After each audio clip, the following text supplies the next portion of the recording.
Daughters of the King's Heart by RocJane, Act 1. The Storm. The wind screamed like a living thing, rattling the pines and hurling shards of snow against Isabelle's cloak. The storm had come without warning. One moment the sky was clear, the next it was a wall of white. She had never known such cold in France. Here, in this savage land, winter did not whisper. It roared, merciless and unending. Her horse had gone lame hours ago. She had walked since then, boots crunching through the drifts until her legs burned. The convent was miles behind her now. She prayed the trading post would be near, but the world was an endless blur of white. The cold sank into her bones, gnawing like a wolf. When the outline of a cabin loomed through the blizzard, relief nearly buckled her knees. Smoke curled weakly from the chimney. She stumbled to the door, beating her fists against the rough wood. It opened with a jolt, and he stood there. Jean-Marc Leclerc. Snow clung to his dark hair, melting down into his collar. His eyes, storm gray, like the sky that had swallowed the world, fixed on her with a sharpness that made her breath falter. For a heartbeat, he said nothing. Then he moved aside. Inside. Vite. His voice was deep, rough from disuse, threaded with an edge that curled low in her belly. Isabelle stepped over the threshold, and the warmth of the hearth struck her like a blow. Her cloak sagged heavy on her shoulders, dripping onto the packed earth floor. She tried to speak, but her teeth chattered too violently for words. Jean-Marc kicked the door shut, muting the storm to a muffled howl. When she turned, he was watching her. Not politely, not distantly, but with a dark intensity that made the tiny cabin feel smaller still. "You're half frozen," he said, striding past her. The scent of pine and smoke clung to him, mingled with something wilder, a sharp tang of leather and fur. He tossed a fur blanket across a low bench near the fire. "Sit." She obeyed, sinking onto the bench. Her fingers fumbled with the ties of her cloak. They were stiff, unyielding from ice. She cursed softly under her breath. "Here." His hands closed over hers, large, calloused, startlingly warm. She stilled, breath catching as his fingers worked the knots with practiced ease. He did not look up, and yet she felt the weight of his presence as surely as the heat from the fire. When the cloak finally fell away, she shivered, not from cold, but from the sudden awareness of herself before him. Her gown clung damply to her body, outlining curves she wished were hidden. A flush rose to her cheeks, hotter than the flames licking the stone hearth. "You should change," Jean-Marc said, his voice quieter now. He straightened, towering over her, shadows playing across the hard planes of his face. "Or you'll catch your death," she swallowed. I have nothing dry." His jaw tightened, as if he had expected that. Without a word, he crossed the cabin, rummaged in a chest, and returned with a linen shirt. Long, plain, smelling faintly of him. "Put this on," he said, holding it out. Her fingers closed around the fabric, brushing his knuckles. The simple touch sent a jolt through her, sharp as lightning. She hesitated. Where should I?" He turned his back, giving her the barest courtesy of privacy. But the line of his shoulders beneath his leather jerkin, the way his dark hair brushed his collar, made her throat tighten. With trembling hands, Isabelle peeled away the wet layers, her skin prickling in the cool air. Her chemise clung like a second skin, and when she drew it off, she sucked in a breath, the air biting her bare flesh, her nipples taut and aching from the cold. She dragged the shirt over her head, its coarse linen whispering against her skin. It was far too big, the hem brushing her thighs, the sleeves swallowing her wrists. And it smelled of him, wood smoke, musk, and something warm and male. When she spoke, her voice was barely steady. "You can turn." Jean-Marc faced her slowly, and his gaze, Dieu. It slid over her, lingering where the fabric hinted at the body beneath. Not lewd, not crude, but hungry, restrained only by the thinnest thread of will. Her pulse pounded in her ears. He crouched before the fire, adding another log. The flames leapt, painting his cheekbones in gold, catching in his eyes. "Come closer," he said, his tone leaving no room for refusal. "You're still cold." Isabelle moved to the hearth, the heat licking her bare legs. Jean-Marc rose, stepping into her space until the hem of his coat brushed her knees. He reached for the blanket and draped it around her shoulders, his fingers grazing the nape of her neck. She shivered, every nerve alive. "Better?" he murmured, his breath warm against her temple. She nodded, though words tangled in her throat. Her body burned, part from the fire, part from the man standing so close she could feel the heat rolling off him. She dared to look up, and the sight of him unraveled her further. His lashes were damp, framing eyes that burned like embers. His mouth, firm, unsmiling, softened as his gaze dropped to her lips. Time stretched, taut as a bowstring. The crackle of the fire, the hiss of wind at the shutters, the wild hammer of her heart. Everything else fell away. "Jean-Marc."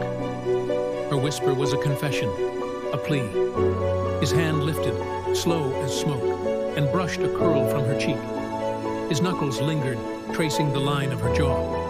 She felt the calluses scrape her skin, rough and tender all at once. "You shouldn't be here," he said hoarsely. And yet, her voice shook. "Here I am." His breath hitched, a sound low and guttural, like a beast straining at its chain. For a heartbeat, she thought he would kiss her.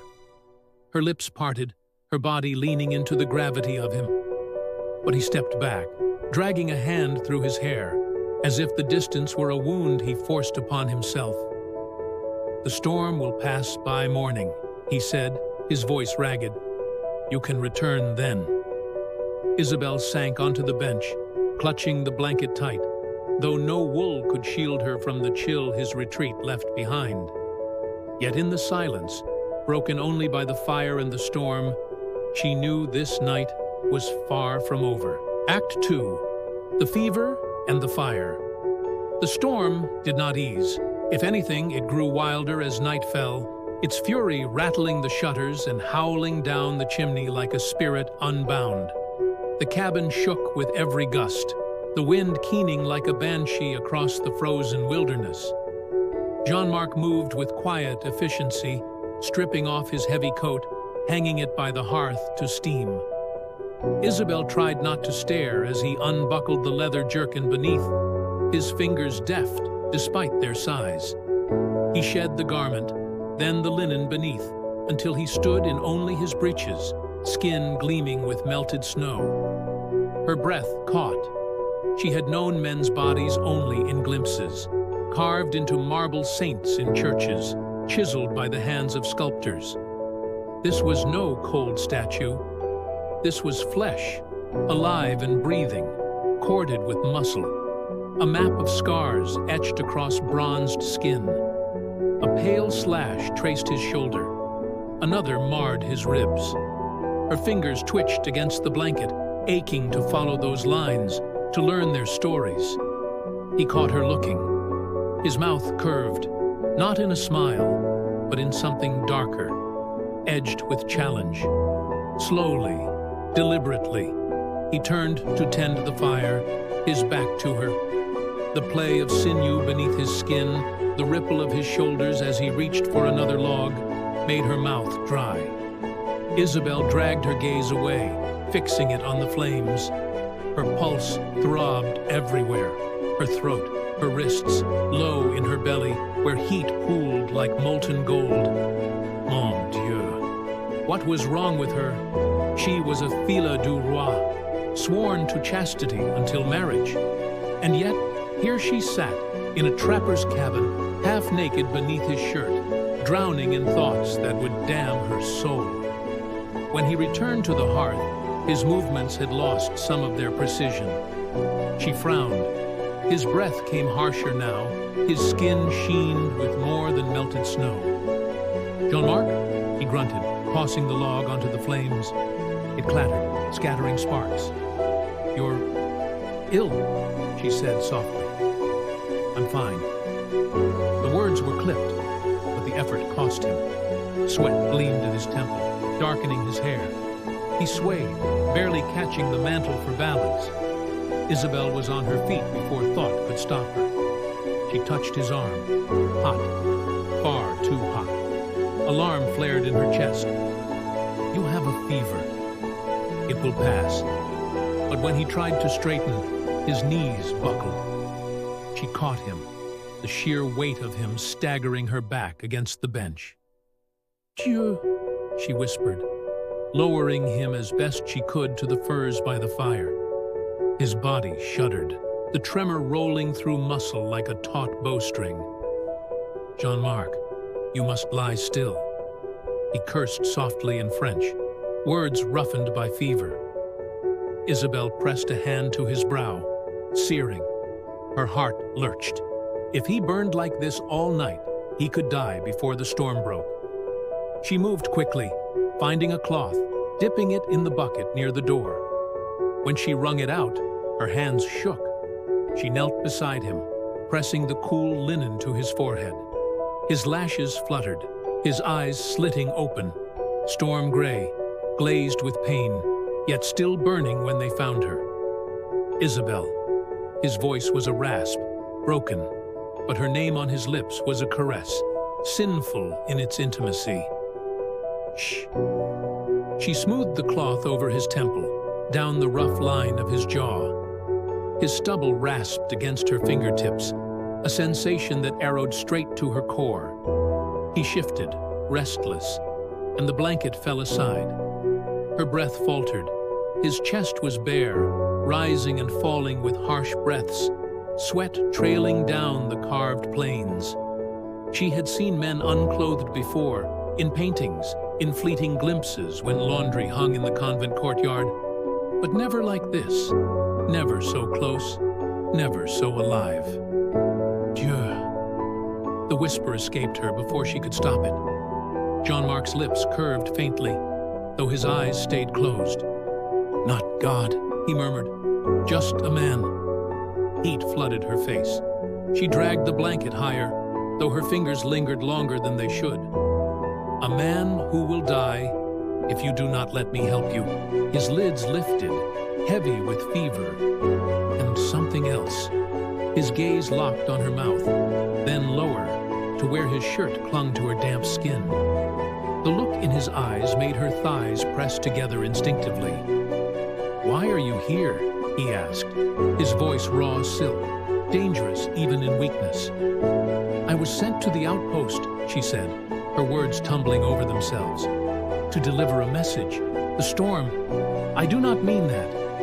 His hand lifted, slow, unsteady, but inexorable. His fingers brushed her wrist, a ghost of a touch, and still it seared. "Why? Here, with me." Her breath shook. Perhaps because no one else opened the door. His mouth curved again, a flicker of wolfish amusement.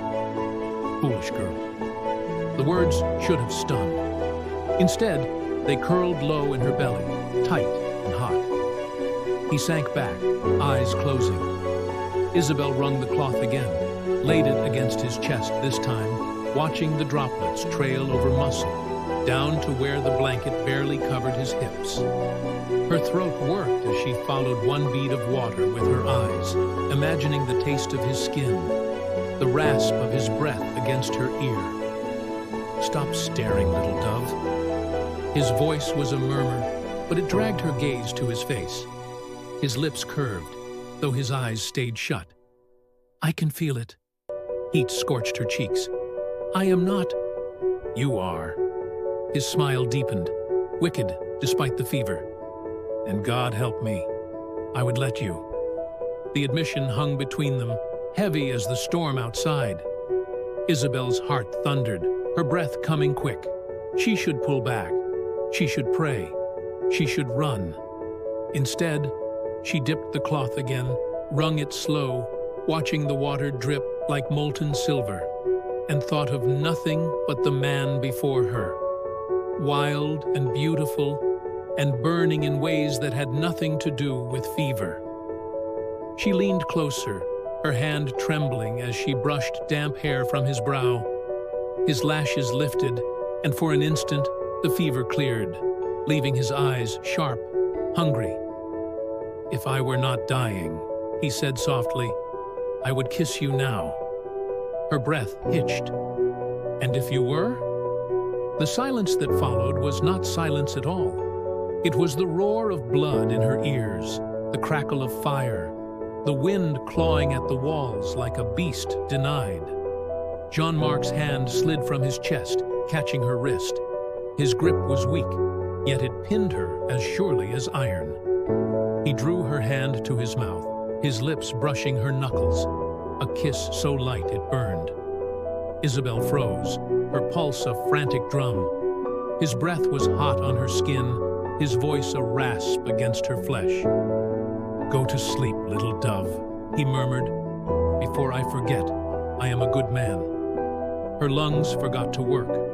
Her body ached in ways she could not name.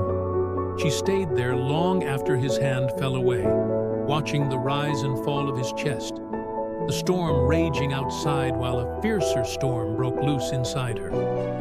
Tomorrow, the world would return. Tomorrow, she would be safe again. But tonight she sat by the fire, listening to the slow, uneven rhythm of his breath, and prayed for the strength not to want what she could never have. Act 3. The cabin and the storm. The storm howled like a living beast, lashing the cabin walls with icy claws. Isabelle pressed her back to the door as Jean-Marc slammed it shut against the wind. Snow clung to his hair, his shoulders, melting in rivulets down the planes of his jaw. "Dieu," she whispered, teeth chattering. "It is as if the world ends out there." Jean-Marc gave a low grunt, dropping the bar across the door. "It will pass." He glanced at her, then really looked, and something in his gaze made her breath falter. His eyes were storm gray too, turbulent and wild. "Come." He shrugged out of his sodden coat and crossed to the hearth. The fire sputtered, casting shadows that danced like devils along the logs. He crouched, feeding it wood until flames leapt high. Warmth spilled across the cramped space, gilding his skin in amber. Isabelle hesitated, then stepped closer. Her gown clung, heavy with melted snow. Her fingers fumbled at the laces, stiff with cold. She cursed under her breath. "Here." His voice was low, rough as pine bark. He moved behind her, big hands steady on her shoulders. "Let me." The first tug of the ties sent a jolt through her. The sound, a slow whisper of fabric loosening, was deafening in the hush. She felt his breath against her hair, felt the heat of him, even through layers of linen. Each thread undone was a sin, and yet she did not stop him. The gown slipped, baring her shoulders to the firelight. Her skin prickled, not with chill now, but with something deeper, something molten. "Isabelle." Her name broke from him like a prayer, or a curse. She turned, slowly, the shift barely clinging. Their eyes locked. The fire roared. "Jean-Marc." He closed the space in one stride, his hands cupping her face as his mouth found hers. The kiss stole her breath, fierce and claiming, tasting of heat and hunger. When he tore his lips from hers, his forehead pressed to hers, his voice shook. "I should not." "You already have," she whispered, and pulled him back down. Act 4. The surrender. The world outside howled. But inside the cabin there was only breath, ragged, uneven, colliding in the narrow space between them. The kiss they'd stolen should have ended with sense, with caution, but sense had drowned in the storm. Jean-Marc's lips brushed hers again, softer now, lingering. Her body trembled, not from cold, but from the heat rushing beneath her skin. He framed her face with hands calloused from years of wilderness, strong, steady, reverent. She felt the restraint trembling in him, the fight he waged against his own hunger, and it made her bold. "Do not stop," she breathed. His hands fell to her shoulders, then slid down the curve of her arms, fingertips grazing her bare skin where the gown had fallen. She shivered under his touch, every nerve sparking to life. The linen clung to her hips, soaked and heavy. He eased it lower, his knuckles grazing her thigh. Her breath hitched as the garment pooled at her feet, leaving her in nothing but the thin chemise, transparent now from melted snow and firelight. Jean-Marc swore softly, in French, the sound hoarse, almost broken. "Dieu, look at you." She should have felt shame. Instead, heat bloomed everywhere his eyes touched, as if the fire itself obeyed him. He traced the edge of the chemise, the flimsy barrier between decency and ruin, his fingers brushing her hip bone. "If I do this," he rasped, his breath hot against her ear, "there is no going back." "There was no going back," she whispered, "the moment you kissed me." A sound tore from him, half growl, half plea, as he swept her up and carried her to the bed of furs near the hearth. The scent of pine and smoke surrounded her as he laid her down, his body a shadow above hers. His hands roamed her sides, her ribs, her waist, setting her aflame with each stroke. When his mouth found her throat, her head fell back, a soft cry escaping before she could stifle it. The fire cracked, snow lashed at the shutters, but in that room, time ceased. He kissed a path down her collarbone, lingering at the hollow where her pulse raced wild.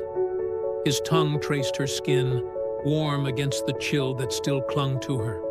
When he reached the curve of her breast through the thin shift, he hesitated.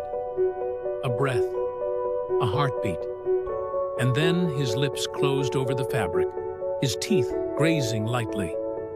Her gasp shattered the silence. Her fingers tangled in his hair, pulling him closer, begging without words. He tugged the chemise higher, inch by inch, until the firelight kissed her bare skin.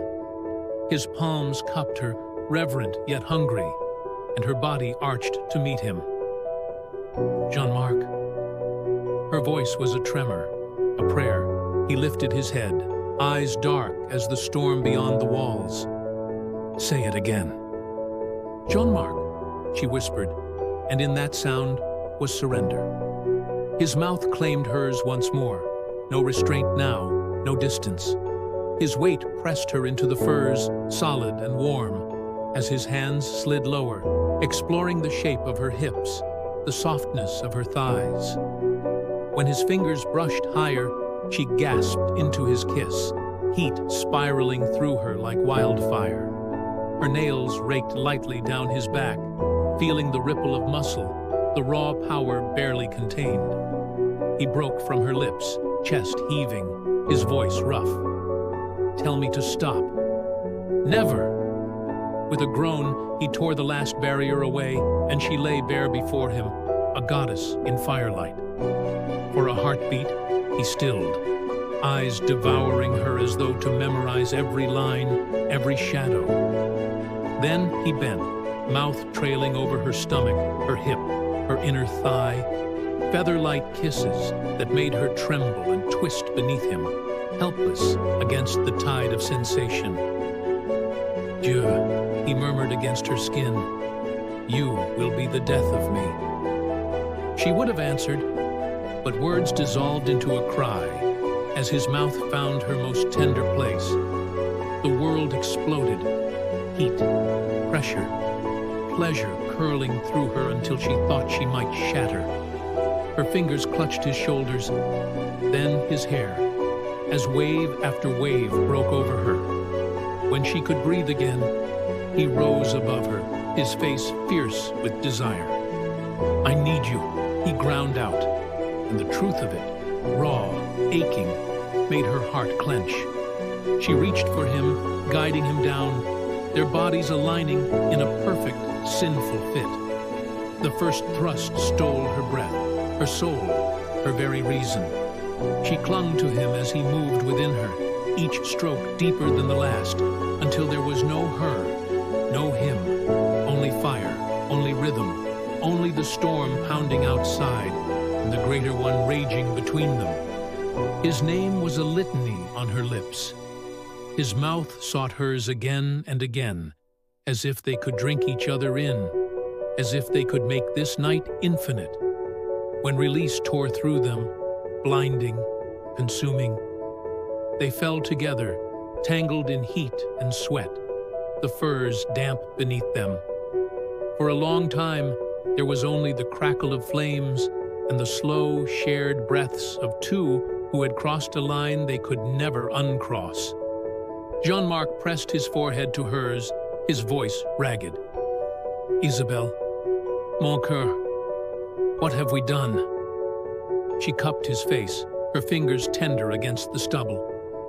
"We have told the truth," she whispered, and kissed him again, soft as snow falling on fire. Act 5.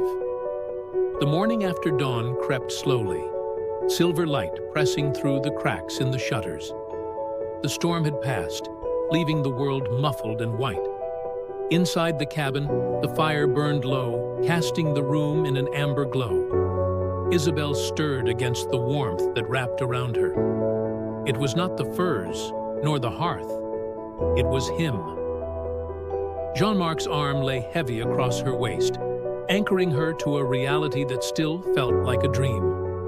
For a moment, she kept her eyes closed, listening to the steady thrum of his heartbeat beneath her cheek. How many mornings had he woken alone in this wilderness? How many more would she give him? His breath stirred her hair as he spoke, voice low and rough from sleep. "You are still here." She smiled against his chest. "Where else would I be?" He shifted, propping himself on one elbow to look down at her. His hair was tousled, his jaw shadowed, his eyes, those wild, storm-colored eyes, softened in a way she had never seen. It made her chest ache. "You should be afraid," he said quietly. "If they knew what we did, if the priest knew." She silenced him with a finger against his lips. "I am not afraid." Her voice was steady, though her heart raced. "For the first time since I left France, I feel alive." Something broke in his expression then, a tenderness so fierce it nearly undid her. He caught her hand, kissed her fingers one by one, then pressed her palm against his cheek. "You will ruin me," he whispered. "Then we will ruin each other." A husky laugh escaped him, and before she could say more, he bent to claim her mouth again. The kiss was slow, lingering, so different from the desperate fire of last night, yet no less consuming. When he rolled her beneath him once more, the furs rustled like autumn leaves, and she welcomed the weight of him, the warmth, the promise. Later, as pale light spilled across the room, they dressed in silence, though their eyes spoke what words could not. He helped her lace her bodice, his fingers brushing her spine, sending shivers despite the heat between them. When she turned, he caught her face in his hands and kissed her forehead, gentle as a vow. "I cannot keep you here," he said at last. "They will come for you." "Then let them." Her chin lifted, defiant, even as fear twisted in her belly. "I will not live behind walls, Jean-Marc. Not if it means losing this." He searched her face, and in that moment, she knew. He would burn the world for her if she asked. His thumb stroked her cheek, rough and tender all at once. "Then we go," he said, voice low and certain. "Tonight." She nodded, heart pounding with something that was no longer fear. She had left France in search of a future. She had found a life instead, raw, wild, and burning like the heart of the storm.